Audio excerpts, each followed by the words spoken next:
Bonjour, bienvenue. Comment allez-vous? Aujourd'hui, nous lisons l'histoire de la vie d'un cycliste professionnel. Vous êtes prêts? On commence? Allez-y!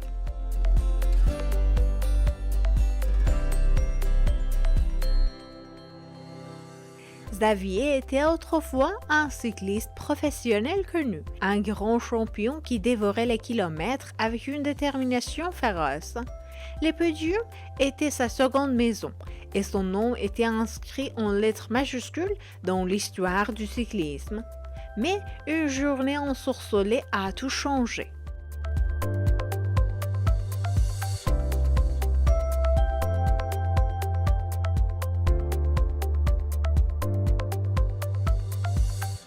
Tous les jours, Xavier s'entraînait pour une compétition à venir. Mais un après-midi ensoleillé, alors que Xavier roulait sur une route déserte, un conducteur distrait émergea de l'ombre, entraînant Xavier dans une collision brutale. L'accident fut dévastateur, brisant son vélo et laissant Xavier avec des fractures sévères. La tragédie frappa non seulement son corps, mais aussi son esprit qui était imprégné d'une passion incommensurable pour le cyclisme.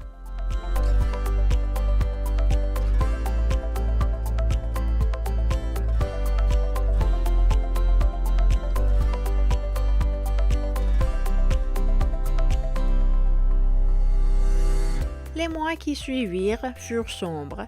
Xavier, autrefois plein d'énergie et de détermination, se trouva confiné à un lit d'hôpital, son corps en convalescence, son esprit errant dans les souvenirs de courses glorieuses. La perspective de ne plus jamais ressentir la liberté du vent contre son visage, de ne plus rouler sur les meilleures pistes du monde, était une réalité déchirante à laquelle il devait faire face.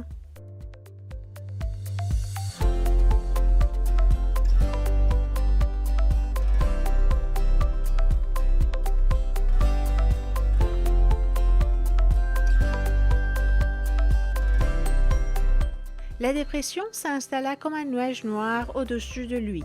Les jours se transformèrent en une suite monotone de visites médicales, de rééductions et de longues heures passées à fixer le plafond blanc de sa chambre d'hôpital.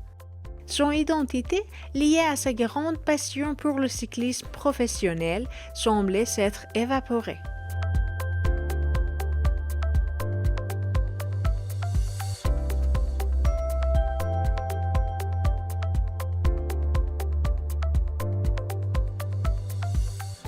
Un soir, cherchant à échapper à l'obscurité de son appartement, Xavier se trouva dans un bar tranquille.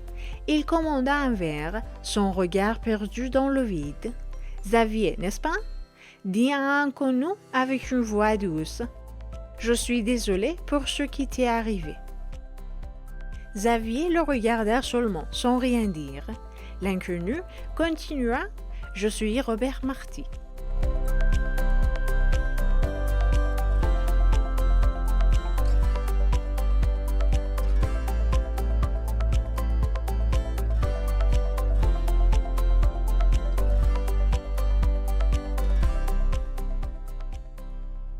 Son nom sonna dans la tête de Xavier. Il l'avait déjà entendu, mais il ne savait pas qui était cet homme. Il se souvint de son nom. Robert Marty était un chef célèbre dont tout le monde parlait. Ce dernier, intrigué par la mélancolie qui émanait de Xavier, savait approcher de lui. « Peut-être qu'un nouveau chemin s'ouvre à toi. Viens, laisse-moi te montrer quelque chose de différent, » dit Robert un peu hésitant.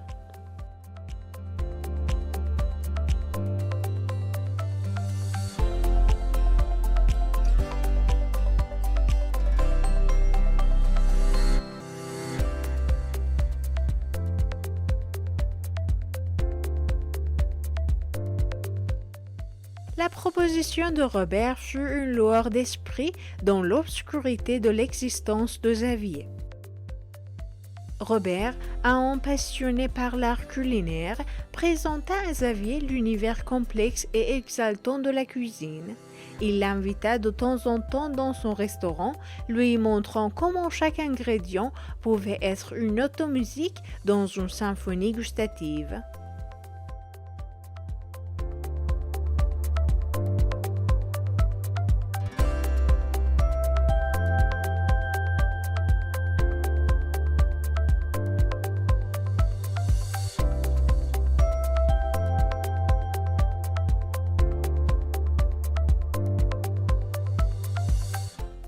Xavier, initialement sceptique, découvrit peu à peu que la cuisine n'était pas simplement une échappatoire, mais une nouvelle passion qui commençait à prendre racine en lui. Robert devint son mentor, guidant Xavier à travers les délices et les défis de la cuisine professionnelle.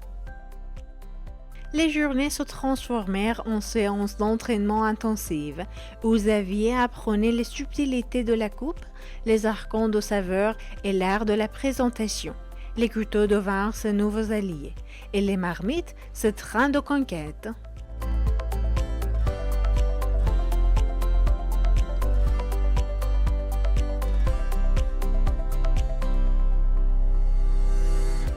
Le moment vint où Xavier, autrefois un roi du peloton, devint le chef de sa propre cuisine.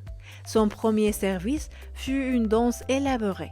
Ses mains agiles manœuvrant entre les ustensiles avec une grâce retrouvée. Les assiettes qui sortaient de sa cuisine étaient des œuvres d'art, une réminiscence de son passé glorieux, mais cette fois dans une nouvelle arène.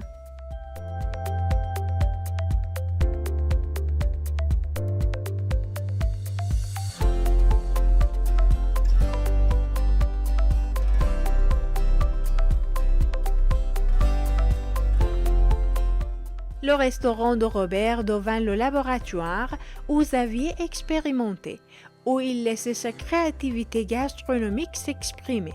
Les critiques furent unanimes. Xavier, le chef, était une révélation. Ainsi, Xavier avait trouvé une nouvelle départ, une seconde chance dans le monde de la cuisine. Là où la route du cyclisme avait pris fin de manière abrupte, une nouvelle voie s'était ouverte, pleine de saveurs et d'opportunités.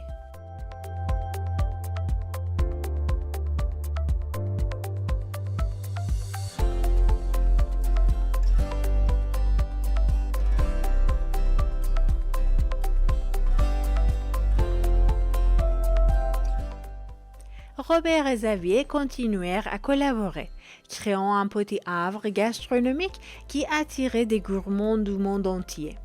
La cuisine, qui avait commencé comme un refuge, était devenue le nouveau train de jeu de Xavier. Les épices, les ingrédients frais et la magie des saveurs étaient ces nouvelles montagnes à conquérir. Dans les casseroles et les poêles, il trouva une nouvelle forme d'expression, un moyen de raconter des histoires avec chaque plat.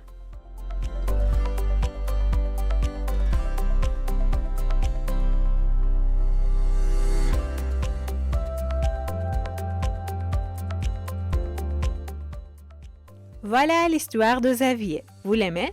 Comme toujours, merci de votre attention et écrivez-moi vos avis et vos questions dans les commentaires. Bonne chance!